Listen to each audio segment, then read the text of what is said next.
Hold up, Europe's travel chaos isn't just numbers on a screen, it's real people in crowded airports, scrambling for a reroute, a refund, or a spare seat. What if I told you this disruption reveals bigger patterns about how modern travel actually works, and what travelers should do next? Context: today we dive into a massive ripple across Europe's aviation ecosystem, hundreds of flights cancelled, thousands delayed, and the domino effects at hubs like Frankfurt, Heathrow, Amsterdam, and Paris.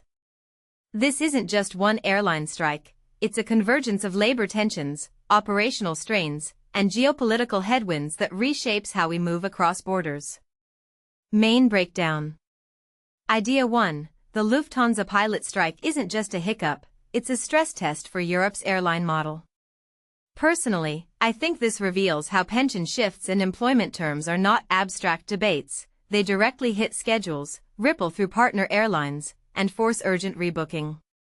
What makes this really interesting is how airlines counter with early access rebooking, long-haul prioritization, and even rail alternatives, showing a hybrid approach to resilience. In my opinion, this signals a future where labor agreements and fleet planning will be inseparable from customer experience. A detail I find fascinating is that the strike's impact expands beyond Germany. It drags in European hubs and disrupts transcontinental routes, highlighting how interconnected the system is. If you take a step back and think about it, the strike exposes how fragile reliance on a few megahubs can be when disruptions cascade across alliance networks. This raises a deeper question: will airlines accelerate diversification of routing and crew bases to inoculate against localized disputes?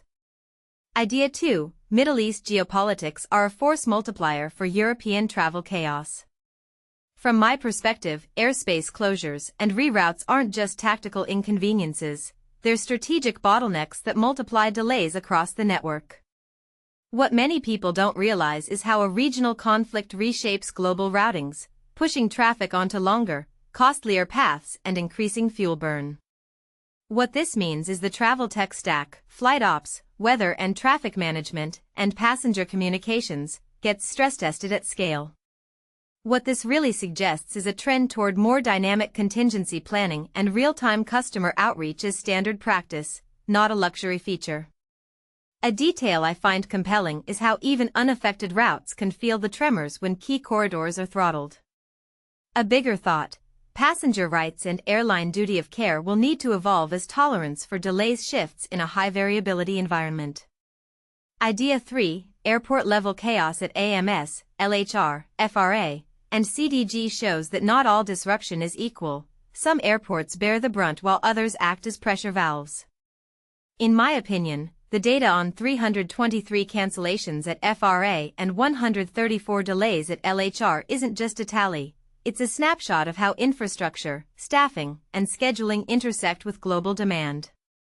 What makes this important is it demonstrates the limits of current recovery levers, crew swaps, reroutes, and interline agreements, when volume spikes. What people often miss is how regional rail options, like Deutsche Bahn, become a meaningful alternative, not a gimmick, for certain corridors. If you zoom out, this hints at a broader shift toward multimodal travel planning becoming a standard part of trip orchestration, not a backburner option. Deeper insight: taken together, these threads reveal a system under stress but also adapting in real time. The 815 cancellations and 2,433 delays aren't just a spike, they hint at structural fragility in peak travel windows and the premium on agile operations. From my angle, the resilience play isn't simply more flights, it's smarter scheduling, transparent passenger communication, and flexible cross-carrier cooperation that actually works when disruptions hit critical mass. One thing that immediately stands out is how passenger expectations have to adjust. Refunds, free rebooking, and alternative routing are becoming baseline services, not nice-to-haves. If we step back, the bigger trend is the emergence of a more transparent, data-driven disruption playbook across European aviation, where passengers get real-time options and airlines race to keep customers in the loop rather than left in the dark. Closing thought: the chaos isn't going away, but it can catalyze smarter travel culture. What this really suggests is a shift from rushing to fix one flight to redesigning how entire itineraries are built and managed under uncertainty. My question for you is, how will you plan in a world where disruption is almost the default, not the exception? Drop your toughest travel disruption story in the comments, and tell me which alternative, train, another airline, or flexible dates, you'd actually trust to save your trip. If you found this analysis helpful, consider liking and subscribing for more creator-style breakdowns where I unpack the why behind the numbers and what it means for travelers going forward.